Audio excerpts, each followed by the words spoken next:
अभिवादन स्वीकार करिए हरबंश नागो के का। और अब जम्मू कश्मीर में जो चुनाव अरसा 10 साल के बाद तैयार किए गए हैं 3 चरणों में, आज अंतिम चरण के चुनाव का जो प्रचार है वो पूरी तरह से आज शाम को थम गया।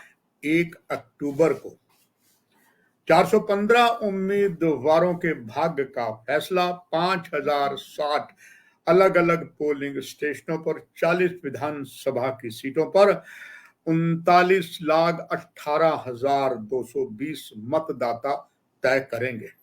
इन 40 विधानसभा की सीटों में जम्मू में 23 सीटें हैं और कश्मीर में 17 है, और कश्मीर की 17 सीटें जो है वो नॉर्थ कश्मीर से है।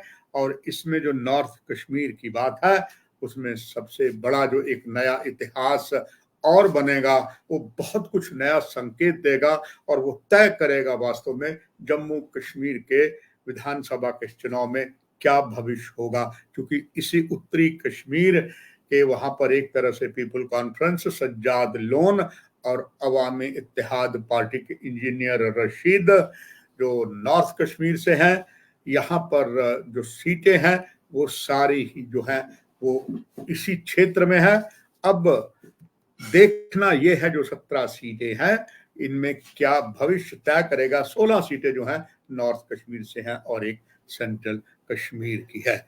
अब बात करते हैं कि आज जो चुनाव प्रचार थमा और पहली बार कांग्रेस के जो धुरंधर नेता थे वो एक कहावत को यथार्थ कर गए कि सुबह का भूला शाम को घर आता है, उसे भूला नहीं कहलाते हैं। और इसका श्रेय जाता है नेशनल कॉन्फ्रेंस और कांग्रेस के जो गठबंधन के नेशनल कॉन्फ्रेंस के उमर अब्दुल्ला का। वो इस बात से खफा थे, कश्मीर में कांग्रेस को इतने प्रचार की आवश्यकता नेताओं को नहीं है, उनको सबसे ज्यादा अगर आवश्यकता थी कि वो जम्मू में अपना आधार बढ़ाएं, क्योंकि जम्मू में कांग्रेस का अच्छा खासा प्रभुत्व है और नेशनल कॉन्फ्रेंस में अपनी ही इतनी ताकत थी, खास करके पिता और पुत्र में, यानी कि फारूक अब्दुल्ला में और उमर अब्दुल्ला में। वो पूरे कश्मीर को संभाल रहे थे और उन्हें तभी जब कांग्रेस को कहा, कांग्रेस को भी यही पता लगा कि उनके पार्टनर जो है इस गठबंधन में सही बोल रहे हैं। अब उन्होंने फिर पूरा ध्यान जो है वो कश्मीर से हटाकर जम्मू में किया और जबरदस्त जो चुनाव प्रचार किया। यहाँ तक कि राष्ट्रीय जो प्रधान हैं कांग्रेस के श्री बहुत वयोवृद्ध जो नेता है खड़गे साहब, आज चुनाव के दौरान क्योंकि 80 वर्ष से ज्यादा उम्र है वो गिर पड़े मगर फिर उठे खड़े हुए। उन्होंने कहा मैं मरा नहीं अभी, मैं बिल्कुल ठीक हूं। ये चीज जो काफी है उनकी प्रभावित कर गई, यानी क्योंकि ऐसी मार्मिक चीज थी, ये नहीं कि उन्होंने कोई ऐसी एक्टिंग की कि वो गिर गए, वास्तव में गिर गए थे। और उनका निश्चित तौर पर इसका राजनीतिक लाभ कांग्रेस उठा लेंगे। दूसरी तरफ सबसे बड़ा जो चमत्कार किया है सबसे ज्यादा कांग्रेस में, वो किया है किस तरीके से प्रियंका जम्मू डिवीजन में आई और जो उन्होंने कहा। हर क्षेत्र से खबर मिली, चाहे वो सीमावर्ती क्षेत्र थे, ज्यादा उनके जो क्षेत्र सीमावर्ती थे वो लोगों के दिल में उतर गए। कुछ ऐसी बातें उन्होंने कही और निश्चित तौर पर 1 अक्टूबर को मतदान में जब मतदाता जाएंगे उसका लाभ निश्चित तौर पर लगता है उन्हें मिलेगा।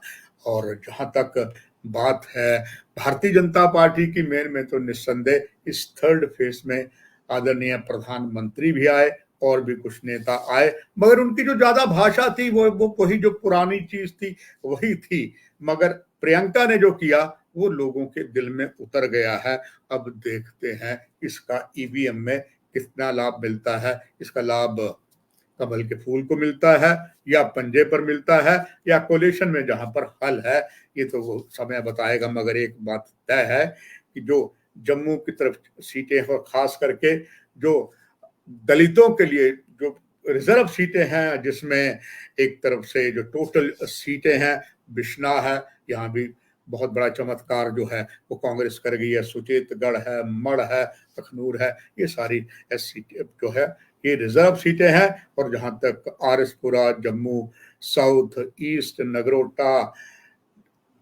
नॉर्थ जम्मू, छंब और इसमें और बाहू में, इसमें भी काफी असर हुआ है। क्योंकि एक तरफ वो आई और दूसरी तरफ से सचिन पायलट वो भी यहाँ आए सचिन पायलट को आप जानते हैं, उनके पिता का बहुत बड़ा रोल था यहाँ पर।